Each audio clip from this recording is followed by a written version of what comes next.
जे आहे शोध लागल्यानंतर त्याचं निदान केलं जातं. ते समजून असं करण्यासाठी असणारी प्रक्रिया ती संन्यासी जीवनामध्ये आचरल्या जाते.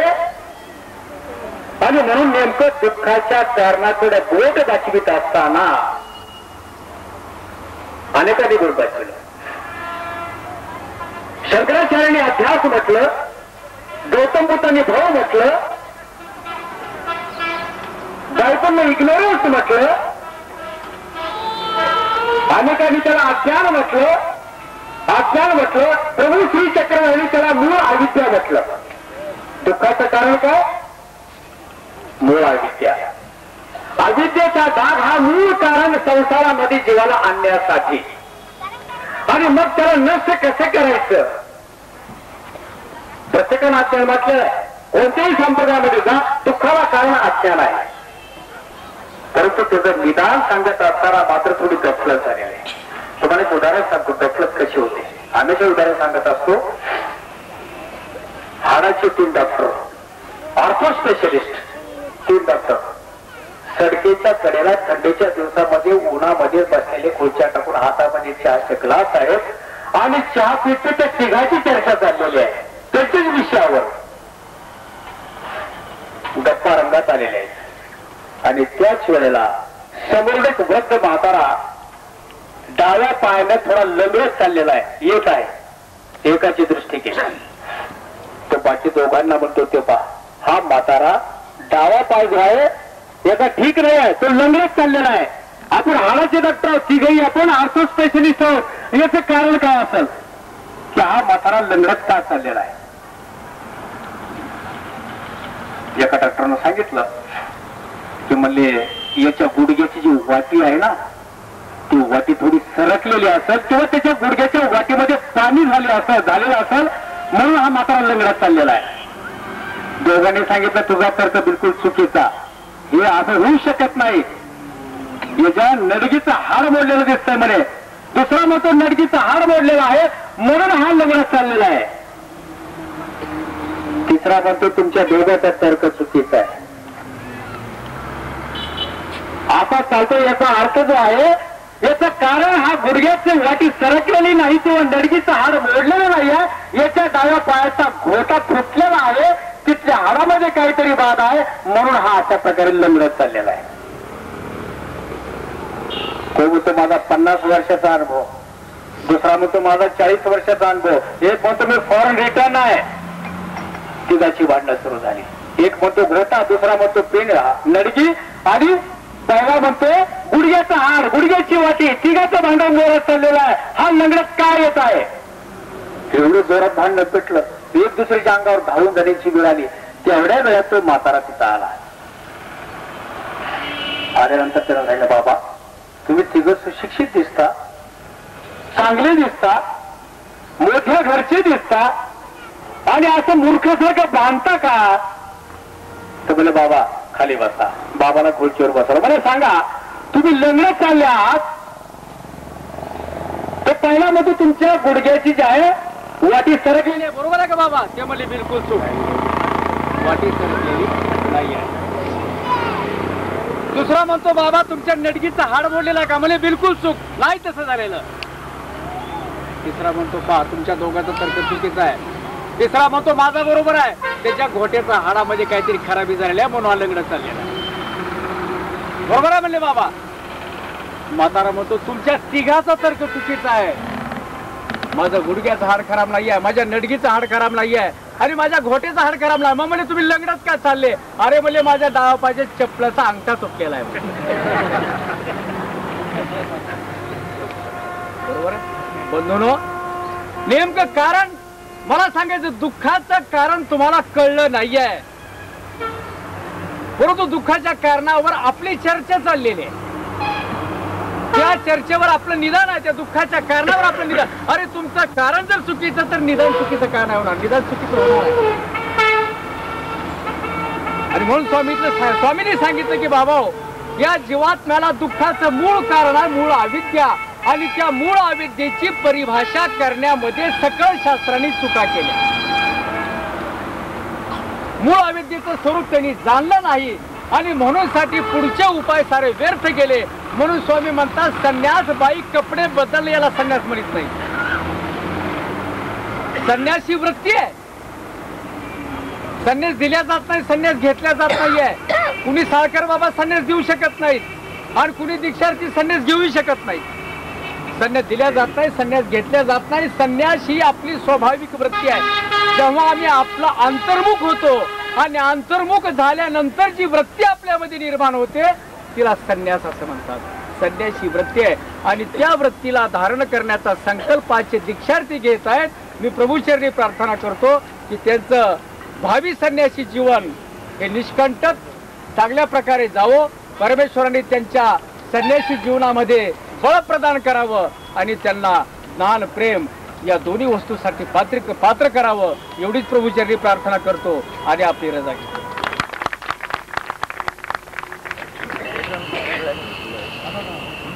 संपन्न होत आहे. आजचे जे दीक्षार्थी आहेत त्या दीक्षार्थींना आपल्यामध्ये या कार्यक्रमासाठी उपस्थित झालेले सर्व आदरणीय ज्येष्ठ श्रेष्ठ आचार्यगणांच्या शुभास्ते या ठिकाणी संन्यास दीक्षा देण्यात येणार आहे. धर्मकुमार मनोज इंद्रबाल जाजू या आजच्या कार्यक्रमाचे अध्यक्ष, प्रातस्मरणीय गुरुवारी श्री मोठेबाबा यांची शुभास्ते संन्यास दीक्षा देण्यात येणार आहे. त्याचप्रमाणे धर्मकुमार बाळू रामभाऊ देशमुख यास परमपूज्य परमादरणीय महंत श्री राहेरकर बाबा तरडगाव यांच्या शुभास्ते संन्यास दीक्षा देण्यात येणार आहे. त्यानंतर धर्मकुमारी भारती श्रीराम बावनकर तिला तेल्हारकर बाबा परभणी यांच्या शुभास्ते संन्यास दीक्षा देण्यात येणार आहे. संन्यास दीक्षा प्रदान करण्यात येणार आहे. त्याचप्रमाणे कामिनी पूनमचंद केडाम तिला परमपूज्य आदरणीय महंत श्री नांदेडकर बाबा लिमगाव यांच्या शुभास्ते संन्यास दीक्षा देण्यात येणार आहे. त्याचप्रमाणे धर्मकुमारी शीतल मुरलीधर येनकर ती परमपूज्य आदरणीय महंत श्री राजधर बाबा पुजदेकर यांच्या शुभास्ते संन्यास दीक्षा देण्यात येणार आहे. त्याप्रमाणे श्रीमती लक्ष्मीबाई गणपत पाटील यांना परमपूज्य महंत श्री आष्टोरकर बाबा रिद्धपूर यांच्या शुभास्ते संन्यास दीक्षा प्रदान करण्यात येणार आहे. लाईट येईपर्यंत हा संन्यास दीक्षा विधी सोहळा या ठिकाणी संपन्न होणार आहे. तरी ज्या आदरणीय संत मंतगणांचा या ठिकाणी नामोल्लेख झालेला आहे त्यांच्या शुभास्ते हा संन्यास दीक्षेचा धर्मप्रवेश सोहळा या ठिकाणी सुरू होत आहे. नामोल्लेखित केलेले सर्व आदरणीय संत मंतगण आपण या नवदीक्षार्थींना आपल्या शुभास्ते कात्री लावून या ठिकाणी संन्यास दीक्षा देण्यात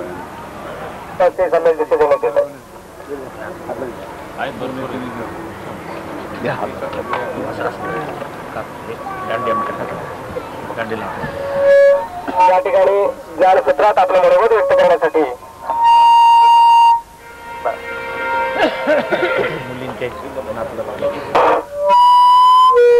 या ठिकाणी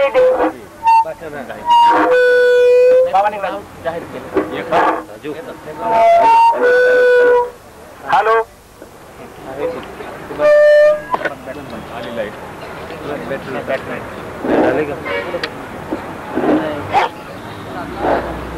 या ठिकाणी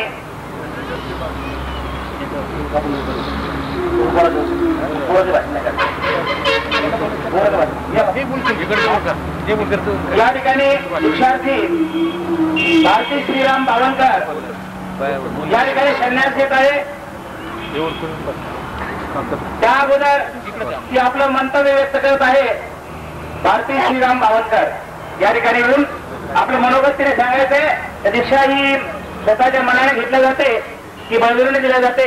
मानवा पंथामध्ये संन्यास हा आपल्या स्वतःच्या मनाने घेतला जातो आणि म्हणून भारती श्रीराम बावनकर या ठिकाणी मनोज या ठिकाणी बाबांच्या शुभास्ते दीक्षा देण्यात येत आहे. त्यांच्या आईची संमती आहे त्या कामाला. यानंतर बालू श्रीराम बालू देशमुख याचा या ठिकाणी दीक्षाविधी संपन्न होतोय. तरी बालूचे संबंधित त्याचे वडील आणि आई त्यांनी उभारून सांगायचे दीक्षा द्या म्हणून. रामभाऊ देशमुख ज्या ठिकाणी असतील त्यांनी येऊन सांगावं की माझी संमती आईच्याने.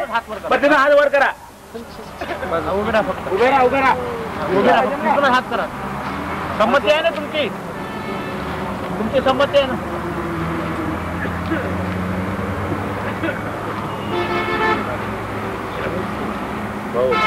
या ठिकाणी भारती श्रीराम बावनकर आपलं मनोगत व्यक्त करत आहे. आपण सर्वांनी शांत ऐकायचे.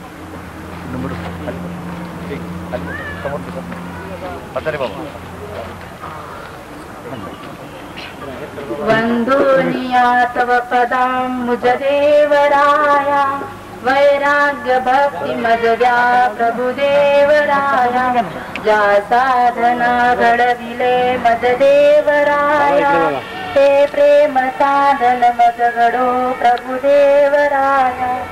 आदरणीय श्रद्धेय अध्यक्ष महोदय, परमपूज्य महंत श्री मोठे बाबा, या आश्रमाचे संचालक संस्थापक यांनी बालपणापासून आजवर माझे लालन पालन केले ते गुरुवर्य परमपूज्य आदरणीय श्रद्धेय प्रातस्मरणीय श्री साळकर बाबाजी, अगदी माझे समान मायपणाने कोड कौतुक करून ज्यांनी माझे संगोपन केलं त्या पूज्य तपस्विनी मातोश्री, विद्याभ्यासाचं बोधामृत पाडणाऱ्या पूज्य तपस्विनी ताई व दीक्षा विधी समारंभात आम्हा दीक्षार्थींना आशीर्वाद देण्यासाठी उपस्थित असलेले ज्येष्ठ श्रेष्ठ संत महंत वासनिक बंधू भगिनींनो, आजपर्यंत मी ज्या शुभ अवसराची भाग्योदयाची वाट पाहत होते तो मंगलदायक क्षण अवसर भक्तांची आर्त पुरविणाऱ्या दयाळू मयाळू कृपाळू सर्वज्ञ श्री चक्रधर स्वामींच्या असीम प्रसन्नतेने आज प्राप्त झाला आहे। मी माझ्या स्वइच्छेने पूर्ण विचारांती श्री चक्रधर प्रभूंच्या ब्रह्मविद्या शास्त्रात अनुसरून आदरणीय श्रद्धेय श्री गुरुजींना साक्षी म्हणून परमार्गाची परधर्माची दीक्षा घेत आहे। माझ्या जीवनातील हा अत्यानंदाचा परम भाग्याचा व संपूर्ण जीवनातच एक परिवर्तन घडवून आणणारा सौभाग्यदायक अवसर आहे। गृहस्थाश्रमाचा संपूर्ण जाणीवपूर्वक त्याग करून मी आज संन्यास धर्मात प्रवेश करीत आहे। यालाच महानुभाव तत्वज्ञानाप्रमाणे अनुसरण असे संबोधतात। सर्वज्ञ श्री चक्रधर स्वामी म्हणतात, येथीच या अधीन होईजे, येथूनही म्हणतील टेकीजे, याचे अनुसरण बोलीजे, याचे अनुसरण बोलीजे। मी आजपर्यंत जे ठरविले तेच पुन्हा एकदा निर्धारपूर्वक नम्रतेने नमूद करते की परमेश्वर प्राप्तीचे ध्येय हेच सर्वोच्च ध्येय आहे आणि त्याच्या प्राप्तीसाठी अनुसरण अटळ आहे, अनिवार्य आहे। कारण सर्वज्ञ श्री चक्रधर स्वामींनी स्वतः ते त्रिकाळवादी सत्य सांगितले आहे की अनुसरले याचा देव, आणि म्हणून मी अनुसरणाचा दृढ निश्चय केला आहे। परमेश्वर तो स्वीकारो, कडेला नेव ही त्याच्या श्रीचरणी प्रार्थना करते व माझे येडेवाचे 2 शब्द सांगते ते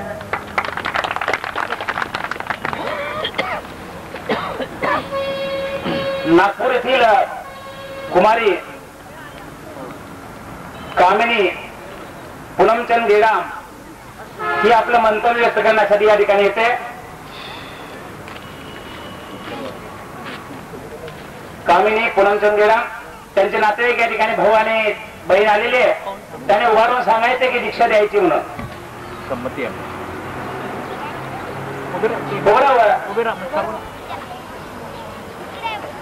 कोण कोण आहे हे भाऊ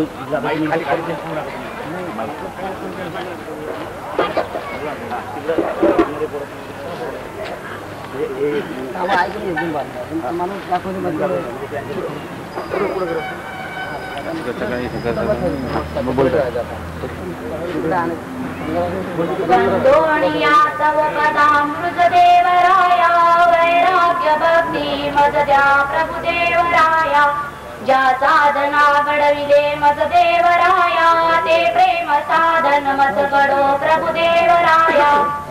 माननीय अध्यक्ष महोदय, परमपूज्य परम आदरणीय श्री मोठे बाबा तसेच आजच्या कार्यक्रमाचे संचालक आमचे गुरुवर्य परमपूज्य प्रातस्मरणीय परम आदरणीय श्री साळकर बाबाजी, तसेच उपस्थित संत महंत तपस्विनी बंधू भगिनींनो, माझं नाव कुमारी कामिनी, मी नागपूरची एका निवृत्त शिक्षकाची मुलगी आहे।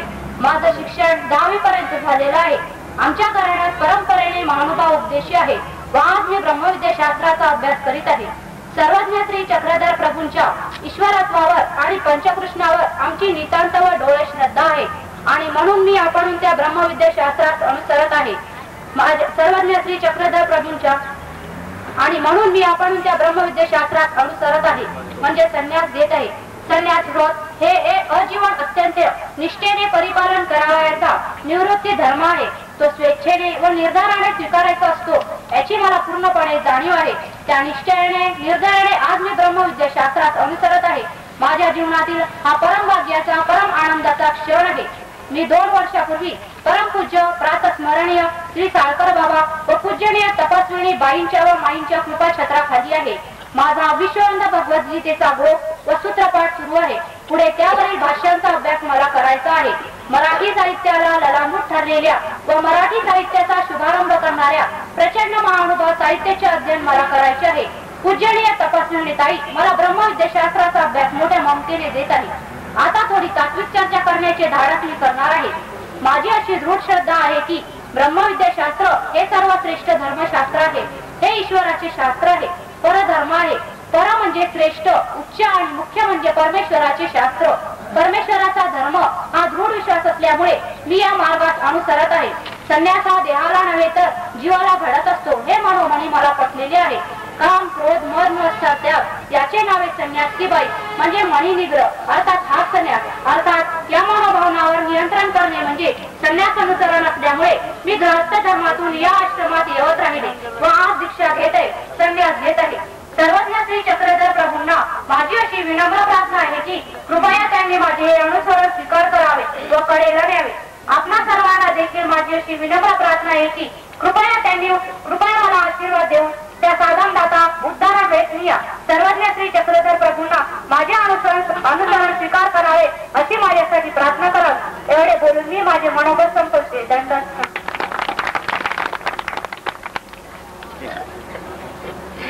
सर्व कार्यकर्ते या ठिकाणी उपस्थित झाले. पूज्य श्री मनोहर शास्त्रीजी सुकेनकर यांच्या या ठिकाणी पुष्पमाला अर्पण करून स्वागत करण्यात येत आहे. तसेच खडकुलीकर बाबांचंही आगमन झालेलं आहे, त्यांचे स्वागत या ठिकाणी संपन्न होत आहे. अंजनगावकर सर, प्राध्यापक अंजनगावकर सर, बालकृष्णजी अंजनगावकर यांनी देखील या ठिकाणी उपस्थित राहायचं आहे.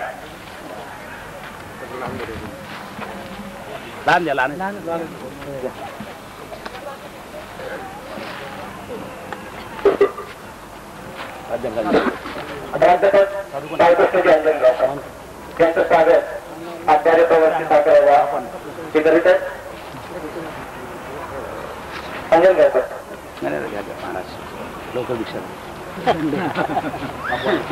त्याचप्रमाणे पूजनीय सदस्य श्री भास्करदादा सुकेनकर सिद्धार्थ यानंतर आपल्या समोर आपल्याकडे मनोगत या ठिकाणी व्यक्त करणार आहे ते परमपूज्य आदरणीय श्री हर्षिकर बाबा.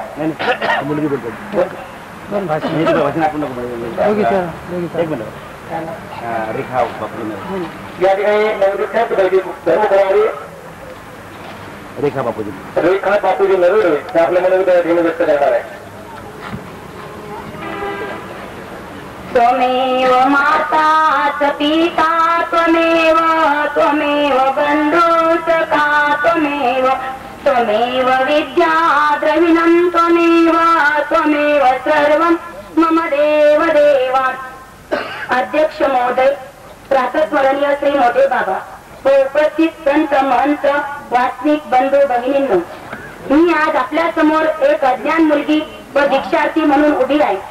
सर्वज्ञ श्री चक्रधर स्वामींनी ब्रह्मविद्याशास्त्रात सांगितले आहे की देवाची आरती व्हावी व मार्गाची पेटी व्हावी.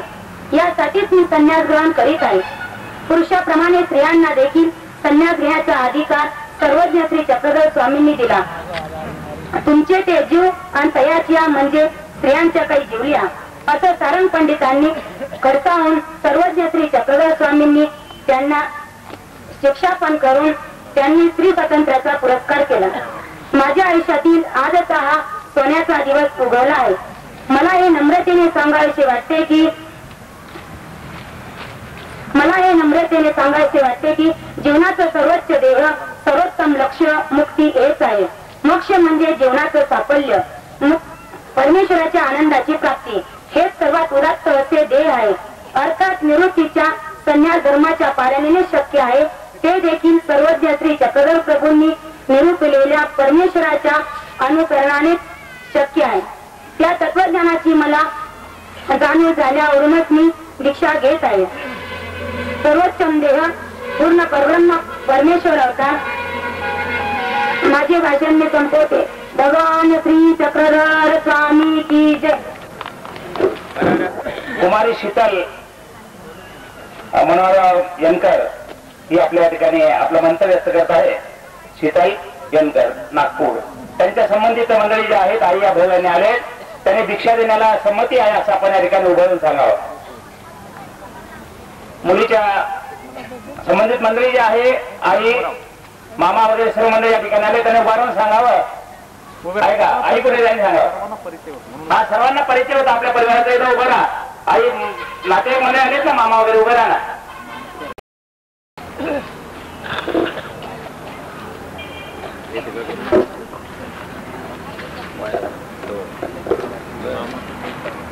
माननीय अध्यक्ष महोदय, आचार्य प्रवास श्री औरंगाबादचे मोठे बाबा, तसेच उपाध्यक्ष आचार्य श्री वर्धनेश्वर बाबा व उपस्थित बांधव वाचनिक बंधू आणि भगिनींनो, आजच्या या शुभ अवसरी मी 2 शब्द सांगू इच्छिते. मी नागपूरची राहणारी आहे. माझ्या वडिलांचे नाव मनोहरराव येनकर, आईचे नाव कमलबाई येनकर. मी लहान असताना माझे वडील स्वर्गवासी झाले. आई भाऊ बहिणी या संबंधी असून मोह ममता काढून मी माझ्या स्वइच्छेने साधन घातले सर्वज्ञ श्री चक्रधराला आज समर्पित होत आहे. म्हणजे संन्यास धर्मात पदार्पण करीत आहे. संन्यास हा मोक्षासाठी कैवल्य पद प्राप्ती करण्यासाठी घ्यायचा असतो. काही लोक प्रश्न करतात की देवदेव करून मुक्ती मिळू शकत नाही तर संसारात राहून हे चंचल मन ईश्वराकडे लागत नाही. संसारातले सर्व सुख क्षण हंगूर आहे. ईश्वर प्राप्ती हेच जीवनाचं स्वार्थच आहे. म्हणून अनुसरण अटळ आहे. म्हणून मी गुरुवर्य श्री सागर बाबांना निमित्त करून संन्यास घेत आहे. परमेश्वराने माझे संन्यास जीवन काढायला मिळो अशी मी श्री चक्रधर प्रभूच्या चरणी प्रार्थना करते. हो एवढे बोलून माझे 2 शब्द संपत्त. धन्यवाद. धर्मकुमारी या ठिकाणी संन्यास दीक्षा ग्रहण करीत आहे. की धर्मकुमारी भारती श्रीराम बावळकर हिला परमपूज्य आदरणीय मंत्री तेलरकर बाबा यांची शुभास्ते या ठिकाणी संन्यास दीक्षा प्रदान करण्यात येत आहे. धर्मकुमारी शीतल मुरलीधर येनकर हिला परमपूज्य आदरणीय मंत्री राजर बाबा कुलतेकर यांच्या शुभास्ते संन्यास दीक्षा देण्यात येत आहे. आणि श्रीमती लक्ष्मी गणपत पाटील एरंडोर 2 नंबर रेखाला कोण रेखा धर्मकुमारी रेखा हिला परमपूज्य आदरणीय मंत्री अर्जुन गायकर बाबा इथून देतात दिशा घ्यायचं का बघ.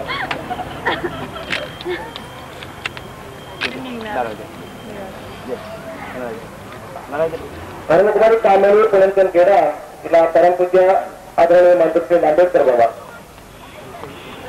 आणि धर्मकुमारी शीतल मुरलीधर येनकर परमपूज्य मंत्री राजर बाबा कुलतेकर आणि श्रीमती लक्ष्मी गणपत पाटील एरंडोल यांना परमपूज्य आदरणीय मंत्री मंथनकर बाबा करमाड यांची शुभाशय संन्यास दीक्षा देण्यात येते. बाबा इकडे बघा बाबा. यानंतर या ज्ञानसत्रामध्ये आपले मनोगत व्यक्त करण्यासाठी परमपूज्य आदरणीय मंत्री हंसीकर बाबा वाकी येथील संस्थाचे संचालक ते आपल्या समोर आपले मनोगत या ठिकाणी व्यक्त करते. परमपूज्य आदरणीय मंत्री हंसीकर बाबा. लक्ष्मीबाई त्यांच्या परिवाराला विचार बाबा. लक्ष्मीबाई त्यांच्या परिवाराला विचार दीक्षा द्यायची म्हणा. लक्ष्मीबाई यांच्या परिवाराला सूचना की आपले त्यांनी उभं राहून आणि या दीक्षाविधीला संमती आहे का असं दर्शवावं. गुरु दक्षिणा पुत्र दिला दयाने बळे मर दिले कंस जानोर त्याने तपापे पहा कृष्ण माझा पताहे अहंकार प्रभू सांग आम्हा भगवान श्री चक्रधर स्वामी की जय. आदरणीय श्रद्धेय संन्यास दीक्षाविधी पंचावतार उपहार या निमित्तानं आपण इथपर्यंत आलेलो आहे. पाठीमागे 2-3 वक्त्यानं पुरेसं तत्वज्ञान आपल्या समोर मांडलेलं आहे आणि मला सुद्धा साधे सोप्या भाषेमध्ये जे काही थोडंसं सांगायचं आहे ते आपण शांत चित्तानं श्रवण करून घेताल अशा अपेक्षा. बंधूंनो आणि भगिनींनो, या ठिकाणी हा जो काही संन्यास दीक्षाविधीचा जो कार्यक्रम संपन्न होतोय प्रत्येक मुलींना माईक समोर येऊन सांगितलेलं आहे की आम्ही संन्यास का घेतोय, संन्यास का घ्यायचा आहे. बंधूंनो, खरोखर जीवनामध्ये विचार करण्यासारखी गोष्ट आहे की संन्यास का घेतला जातो. माझ्या समोर मोठे मोठे ज्ञान भास्कर या स्टेजवर उपस्थित आहे. त्यांच्या समोर त्यांना उद्देशून मला बोलायचं नाहीये, परंतु मी वाचनिक लोकांना उद्देशून बोलतोय की संन्यास का दिला जातो, संन्यास का घेतला जातो. संन्यास घ्यावं, संन्यास द्यावं. त्यांनी सांगितलं संन्यास कशाला म्हणतात की राग, द्वेष, काम, क्रोध, मद आणि मच्छर याचा त्याग. आधीन व्हायचं, आधीन झाल्यानंतर स्वामीने जे काही सांगितलेलं आहे त्याचं आचरण करायचं. म्हणून बंधूंनो, संन्यास म्हणजे काय की आपलं हे संपूर्ण जीवन त्या परमेश्वराला अर्पण करायला आहे. मग बंधूंनो, आपण संसारामध्ये राहतोय. आता मी संत लोकांकरता नाही बोलत, आपण संसारामध्ये राहतोय. संसारामधून काय करायचंय? एका संतानं म्हटलेलं की धन कमविले त्यानं कोटी, शेवटी नेरे नेमती, पलंगणे आला सुपती, शेवटी गुरुवाऱ्या संगती. मनुष्य मनुष्याच्या जीवनामध्ये कोट्यावधी रुपये कमवून ठेवतो, पण मर्दाला संगणित नाही. उदाहरण दिलेलं आहे, कारण उदाहरण दिल्याशिवाय स्पष्टीकरण होत नसतं. संख्यातलं उदाहरण आहे. मला थोर विचार किंवा चरित्रातले किंवा याच्यातले विचार असे प्रत्येक जण मानतोय, प्रत्येक जण सांगणार आहे, पण मला एक साधा दृष्टांत द्यायचा आहे. मनुष्य जीवनामध्ये अनेक मित्र करतो. संत असो, महात्मा असो, मंत असो, ग्रस्त असो, सद्भक्त असो, कुणी असो, प्रत्येकाने 3 मित्र केलेले आहे. असे 2 मित्र असताना आत्तामध्ये त्यांचं भांडण झालं आणि एकाला 3 मित्र होते. 3 मित्र इतके जीवनात होते की ते एकाच ताटामध्ये जेवायचे. जेव्हा हा ज्याचं भांडण झालेलं हा मित्र एका मित्राच्या घरी गेला आणि गेल्यानंतर सांगितलं की माझ्यावरती अशाची वेळ आलेली आहे की साक्ष देण्याकरता कोर्टामध्ये चल. तेव्हा पहिल्या मित्रानं त्याला उत्तर दिलं की मी तुझ्या बरोबर येऊ शकत नाही, मी तुझ्या बरोबर साक्ष देणार नाही. तेव्हा थोडासा नाराज झाला की एवढा मोठा जीवलग मित्र हा येत नाही. दुसऱ्या मित्राच्या घरी गेला, दुसऱ्या मित्राला सांगितलं की माझ्या बरोबर साक्ष देण्याकरता चल. तेव्हा दुसऱ्या मित्रानं सांगितलं की मित्र मी तुझ्या बरोबर येतो, पण फक्त कोर्टाच्या पायरीपर्यंत येईल, कोर्टाची पायरी चढणार नाही आणि तुझ्याकडून मी साक्ष देणार नाही. त्याला वाटलं की आता याचा येऊन तरी काय फायदा आहे. तिसऱ्या मित्राकडे गेला, तिसऱ्या मित्राला विचारलं की चल बा, असा असा माझ्यावर प्रसंग आलेला आहे, कोर्टामध्ये साक्ष देण्याकरता चल. तेव्हा तिसऱ्या मित्रानं सांगितलं मित्रा तू घाबरू नको, मी वकील झालेलो आहे, मी पिंजऱ्यात उभा राहील आणि न्याय तुझ्याकडून करेल आणि तुझा गुन्हा जरी असला तर तुला निर्दोष सोडेल. तिसरा मित्र जातोय, त्याला निर्दोष करतोय. बंधूंना हा दृष्टांत झाला याचा सिद्धांत. त्याचं मनुष्यानं, प्रत्येक व्यक्तीनं 3 मित्र बदलले. पहिला मित्र आहे ज्याला म्हणतो आपण संपत्ती, धनसंपत्ती. ही संपत्ती जेव्हा आपण मरतोय तेव्हा तुम्ही म्हणतात संपत्तीला चल. जसा पहिला मित्र येण्याला तयार नव्हता. सिद्धांत लक्षात घ्या.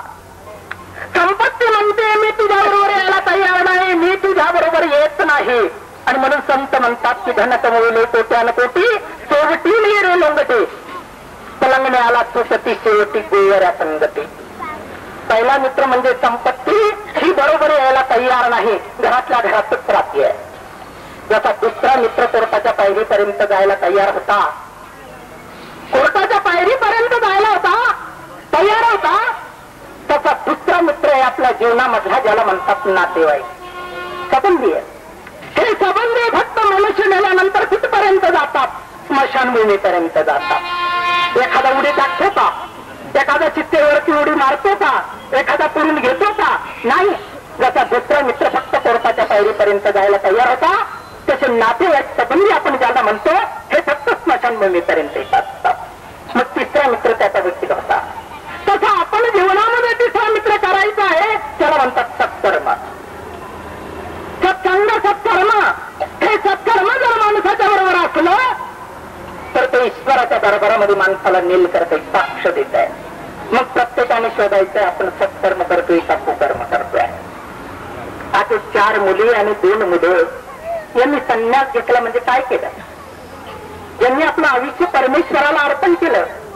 अर्पण करून ते सत्कार्य करतात, ते सत्कर्म करतात, हे सत्कर्म त्यांच्या बरोबर जाणार आहे. आणि म्हणून संत म्हणतात संसारात जरी असलं तर हाताने करा काम, मुखामध्ये सदा नाम, कटुटीने करा तुम्ही संसार.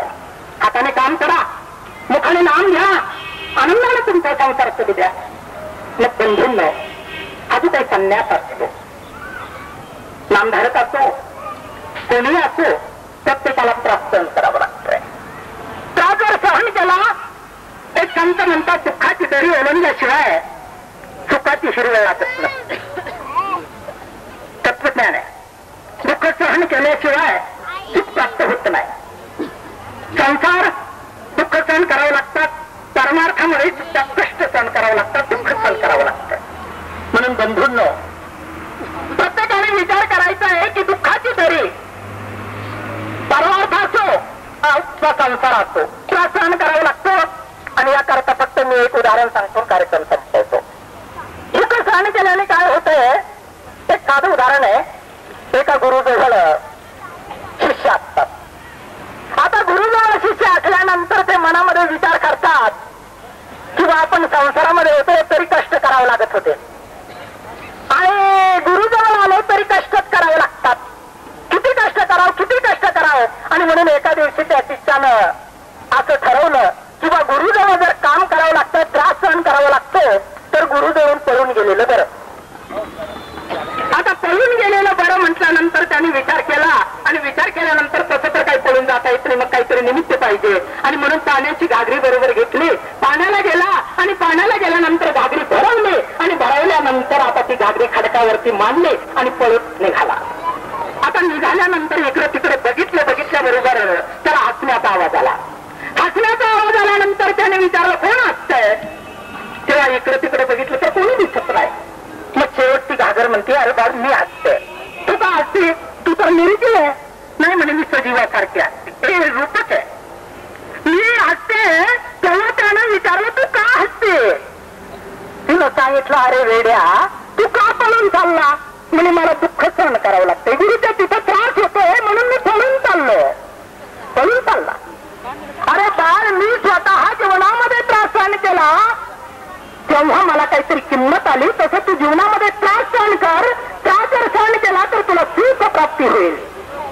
तो म्हणतोय तू काय त्रास सहन केलं सांग बरं मला. तेव्हा ती घागर आपलं जीवन चरित्र आत्मचरित्र जे असतं तिच्या शिष्याला सांगते. ती घागर सांगते की अरे बाबा मी नदीच्या काठावरती मातीच्या रूपानं स्वस्त पडून होते, माती होते. आणि मी माती असताना एक कुंभार आला, त्याने मला खोदलं, गाढवावरती भरलं आणि भरल्यानंतर आपल्या अंगणात नेऊन टाकलं. मी मनामध्ये कल्पना केली की एका नदीच्या काठावरती पडलेले होते, आता कुंभाराच्या दारात येऊन पडले. आता तरी मला शांतता लागेल. पण त्या बाजाराने मला शांतता लागू दिली नाही. एक मोगर घेतला आणि मला बडवायला सुरुवात केली, म्हणजे माझी बारीक केली. खूप पडवलं आणि असं बडवल्यानंतर त्यांनी मला चालून काढल्यानंतर मी म्हटलं आता तरी स्वस्त राहील. परंतु नाही, त्यांनी पाणी आणलं आणि माझ्यामध्ये पाणी वाटायला सुरुवात केली. मी शांत झाले, आपले होते एकदम गार झाले. आणि असं गार झाल्यानंतर त्यांनी रात्रभर तसं पडू दिलं. मी म्हटलं आता आरामानं शांततेनं मी झोपेल, पण झोप नाही होते, गार लागत होतं. सकाळी उठल्यानंतर त्यांनी असं त्याचं खोचले आणि माझ्यामध्ये नाचकाम सुरुवात केलं. म्हणजे तिथं तुडवायला सुरुवात केला. खूप तुडवलं आणि असं तुडवल्यानंतर समोर एक ताक पडलेलं होतं, एक दाना होता. त्याने तो दाना त्या ताटामध्ये घातला, ताट फिरवलं आणि माझ्यातला एक गोळा त्या ताटावरती ठेवला. ताटावरती ठेवल्यानंतर ताट फिरायला लागलं. माझ्यामध्ये त्यांनी हात घातला आणि हात घातल्याबरोबर मला आकार यायला सुरुवात झाली. एक घागर तयार झालं, एक मडकं तयार झालं. त्यांनी मला चाकवून उचललं आणि सावलीमध्ये ठेवलं. मी म्हटलं आता तरी मी शांत झोपेल. पण एक 4-6 दिवस त्यांनी मला शांत बसू दिलं. नंतर धगधगत्या आगीमध्ये घातलं, म्हणजे आव्यामध्ये घातलं, बाजून काढलं. आणि असं बाजून काढल्यानंतर मी म्हटलं आता तरी मी सावलीमध्ये शांत बसेल. पण नाही, या बाजाराने पुन्हा गाढवावरती भरलं आणि एका मार्केटला नेलं. जेव्हा मार्केटला नेल्यानंतर तुझ्यासारखे सत्भक्त येत होते, प्रत्येक जण मला तळ हातावर घेत होता आणि तळ हातावर घेऊन माझ्या डोक्यात खवडे आणत होता. टांग टांग टांग टांग टांग आवाज जेव्हा आला तेव्हा बरेचशा सत्भक्तांनी माझी खरेदी केली. आणि खरेदी केल्यानंतर घरी गेल्याबरोबर त्या प्रत्येक सत्भक्तांनी मला 3 पाण्यानं स्नान घातलं. कोरडवाडचं 3दा धावं लागतं. 3 पाण्यानं स्नान घालून त्याने मला डोक्यावरती घेऊन माझी मिरवणूक काढली. प्रत्येक समाज मला डोक्यावरती घेतो. कधी? जेव्हा मी प्रार्थना केला तेव्हा. आणि मी जर जीवनामध्ये त्रास सहन केला नसता, त्रास समाजाने मला डोक्यावरती घेतलं नसतं. हा उपदेश त्या घागरीनं त्या शिष्याला केला. बंधू आणि भगिनींनो, त्याचा परमार्थ असतो अथवा संसार असतो. संसारामध्ये परमार्थामध्ये त्रास सहन करावा लागतो. गुरुच्या घरी जरी असला तरी त्रास सहन करावा लागतो आणि संसारामध्ये जरी असले तरी त्रास सहन करावा लागतो. त्रास जर सहन केला तर सर्व काही होत आहे आणि त्रास जर सहन केला नाही तर काय होणार. आणि म्हणून सुभाषितकार म्हणतात की दुःखाची दरी ओलांडल्याशिवाय सुखाची शिरवळ लागत नाही. तसं बंधूंनो, भगिनींनो, माझं भरपूर वक्त आहे. वेळ थोडासा मला दिलेला होता. थोड्याशा वेळामध्ये सांगितलेलं होतं.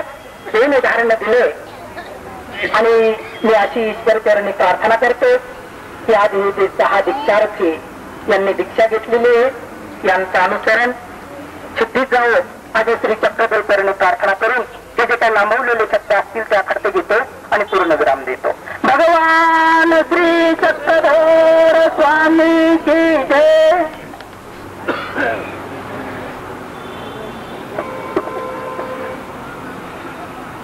परंतु आदरणीय हर्षिकर बाबांनी आपल्याला दृष्टांताच्या माध्यमातून अत्यंत उद्बोधक असं मार्गदर्शन या ठिकाणी केलेलं आहे. स्वामींनी म्हटलेलं आहे की निरोध साहित्य अधिक योग्यता व्हावी. काय सहन केलं तरच आपली योग्यता या ठिकाणी वाढणार आहे. त्यांनी आपल्या वक्तृत्वाच्या माध्यमातून आपल्याला हे सूत्र स्वामीच्या ठिकाणी पटवून दिलेलं आहे. त्याचबरोबर आचार्य योग्यता विचारी पूर्ता हे सुद्धा या समीकरणातून आपल्याला या ठिकाणी मानता येईल. यापुढील वक्त्यांना मी अशी सूचना करतो की आपलं भाषण जे असेल ते त्यांनी कमीत कमी वेळामध्ये या ठिकाणी सादर करावं. कारण वेळ भरपूर झालेला 12 वाजलेले आहे. अजून भरपूर वक्ते आहेत, परंतु वेळेच्या अभावी सर्वांना त्या ठिकाणी वेळ देता येणार नाही. तर तुझे राहिलेले माझ्याकडे कागदावर जे वक्ते आहेत त्या सर्वांना या ठिकाणी मी पाठवण करणार आहे. यानंतर परमपूज्य आदरणीय मातोश्री गोपीराज बाबा वृद्धपूर हे आपले म्हणून त्या ठिकाणी व्यक्त करते. त्याच्या नामाचा जयघोष सुद्धा झाला पाहिजे. या वातावरणामध्ये विविध विचारांचं इन्फेक्शन जे झालेलं असतं त्या ठिकाणी त्याला सुधारायचं असेल तर परमेश्वराचा नामघोष, नामचिंतन हे अतिशय महत्वाचं आहे.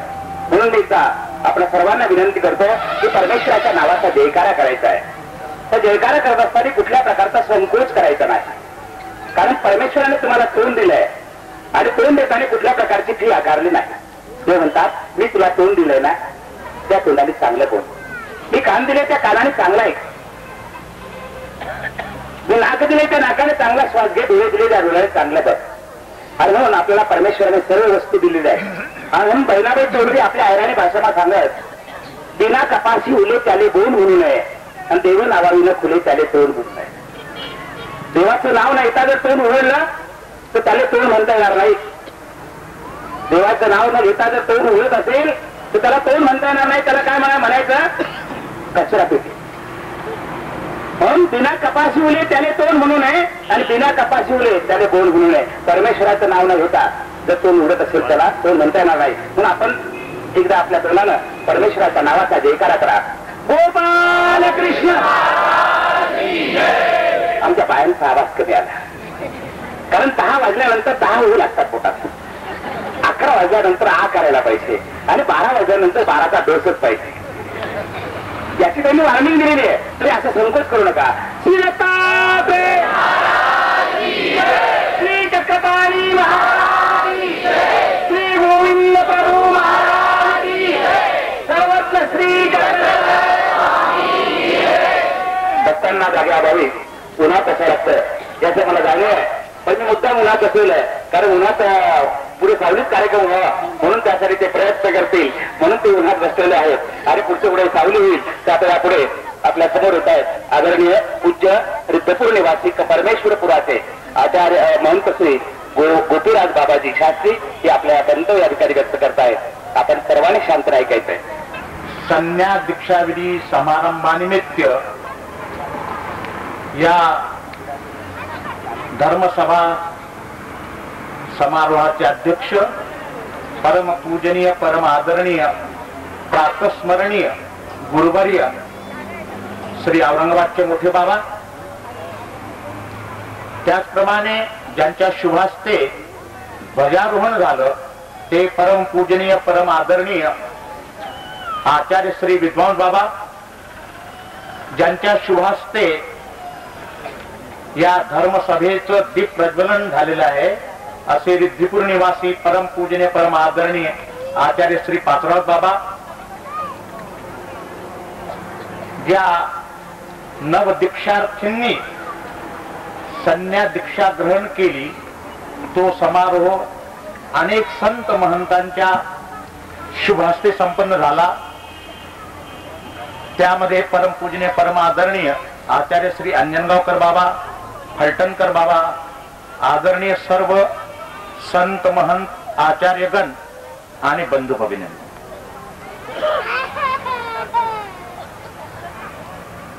या संन्या दीक्षा विधीमध्ये एक मी विशेषता पाहिली, ती अशी महाराष्ट्रातील सर्व वेगवेगळ्या विभागातून हे नवदीक्षार्थी आलेले संन्यासाकरता संन्या दीक्षा होतात. काही आपसामध्येच आपले नातलग असतात, एकाच जिल्ह्यातली असतात, पण या ठिकाणी जी संन्या दीक्षा झाली हे विविध परिसरामधून हे नवदीक्षार्थी आलेले आहेत. त्याचप्रमाणे दुसरी एक विशेषता आहे की माझ्या अनुभवाला आली आहे की समाजातील विविध स्तरातून हे नवदीक्षार्थी संन्या दीक्षा घेत आहेत. महानुभाव पंथाला जाती भेद मान्य नाही, स्त्री पुरुष भेद मान्य नाही. म्हणजे स्वामींना जो मानव मात्र आहे त्या प्रत्येकाला मोक्षाचा अधिकार दिलेला आहे. हा वर्णाने श्रेष्ठ म्हणून याला मोक्षाचा अधिकार, स्त्री वर्णाने कनिष्ठ म्हणून तिला मोक्षाचा अधिकार नाही. तर म्हणून म्हटलंय न स्त्री स्वातंत्र्यम अर्हती, स्त्रीला स्वातंत्र्य नाही, तिने घर आणि मुलंच सांभाळावं, पतीलाच परमेश्वर मानावं अशी वैदिक संस्कृती सांगते. परमेश्वर नाही म्हणतात, परमेश्वर म्हणतात सर्व जीवाचा पती तो परमेश्वर आहे आणि त्या पतीला शरण गेल्याशिवाय तुमची पत राहणार नाही. कारण पती आहे ज्याच्यामुळे आपली पत आहे तो पती. तर हे जे संसारात जे पती मानले जातात, अनेक पती निधन पावल्यावर त्यांना वैधव्य प्राप्त होते, त्यांची पत खलास होती, आपण प्रत्यक्ष पाहतो. म्हणजे हे नश्वर पती आहे. जर आपणाला अनिश्वरता पाहिजे तर त्या पती परमेश्वराला शरण जावं लागेल. परमेश्वराला शरण गेल्याने, फक्त शरण गेल्याने परमेश्वर प्राप्त होत नाहीये, ज्ञानाने परमेश्वर प्राप्त होत नाही. केवळ ज्ञानाने, केवळ वैराग्य केल्यानेही परमेश्वर प्राप्त होत नाही, केवळ भक्ती आचरणानेही परमेश्वर प्राप्त होत नाही. असे ज्ञानवंत अनेक होऊन गेलेले आहेत, भक्ती करणारे अनेक होऊन गेलेले आहेत आणि वैराग्य करणारेही अनेक होऊन गेलेले आहेत. परंतु हे एक एक साधन आचरल्याने परमेश्वर प्राप्त होत नाही. तर ज्यांच्या जवळ ज्ञान, भक्ती आणि वैराग्य या तिन्ही गुणाचा समन्वय असेल तरच तो परमेश्वराला प्राप्त करतो. आणि महानुभाव पंथाची शिक्षण, महानुभाव पंथाचं जे तत्वज्ञान आहे, हे तत्वज्ञान ज्ञान, भक्ती, वैराग्य या तीन गोष्टीवर भर देते. आधी यथार्थ ज्ञान पाहिजे. मी कोण आहे, मी कुठून आलो आणि मला कुठं जायचं. आधी आत्मज्ञान व्हायला पाहिजे. जेव्हा आत्म्याचं यथार्थ ज्ञान होईल, ज्याप्रमाणे रोगाचं निदान झाल्याशिवाय त्याच्यावर औषधोपचार योग्य होत नाही, मागील वक्त्याने सांगितलेलं आहे. तर आधी ज्ञान व्हायला पाहिजे की मी कोण आहे, मी कशामुळे बंधनात पडलो आणि या बंधनाची निवृत्ती कशामुळे होईल, हे ज्ञान. आणि वैराग्य, वैराग्य म्हणजे वासनेचा त्याग. मनुष्य या वासनेमुळे कर्म बंधनात पडतो. मनामध्ये नाना प्रकारचे तरंग उठतात, अनेक वासना उठतात आणि त्या वासनेच्या अधीन तो वाहत जातो. त्या वासनेचा विराम, वासनेचा त्याग म्हणजे संसाराची नश्वरता आणि परमेश्वराची यथार्थता जेव्हा ध्यानात येते, वैराग्याचं लक्षण आहे की जी तिन्ही लोकांमध्ये जे भोग आहेत त्या भोगाचा तो त्रासतो, हे भोग अनिष्टकारक आहेत हे जेव्हा जाणीव होते तेव्हा त्याच्यामध्ये विरक्ती निर्माण होते आणि जेव्हा विरक्ती निर्माण होते तेव्हा परमेश्वर भक्तीचा उदय होतो. म्हणजे ज्ञान, भक्ती, वैराग्य या तिन्ही गुणाचा समन्वय जेव्हा साधल्या जाईल तेव्हा तो मोक्ष मार्गावर वाटचाल करू शकतो. हे अशी धाराव्रत आहे. संन्यास घेणं म्हणजे वस्त्र परिवर्तन केल्याने संन्यास होत नाहीये, ही एक प्रक्रिया आहे. या प्रक्रियेमधून जावं लागतं. हा बाह्य त्याग आहे आणि बाह्य त्याग केल्यानंतर तो अंतरात उतरत असतो. ही सुरुवात आहे. ही वाटचाल करताना अनेक संत महंत ज्ञानी पुरुषाचं मार्गदर्शन हे आवश्यक असतं. त्या दृष्टीने आश्रमाची रचना आहे. कारण लहान रोपटं लावल्यानंतर लहान रोपटं नष्ट होण्याकरताना ज्याप्रमाणे मेंढ्या बकऱ्या त्या रोपड्याकडे धाव घेतात आणि रोपटं खुडून टाकतात, तर त्या रोपट्याचं संरक्षण करण्याकरताना आपण पूप काठी लावतो. त्या पूप काठीमुळे त्या रोपट्याचं संरक्षण होतंय. जेव्हा रोपटं वृक्षामध्ये रूपांतरित होतं तेव्हा त्याला जनावराची भीती राहत नाही.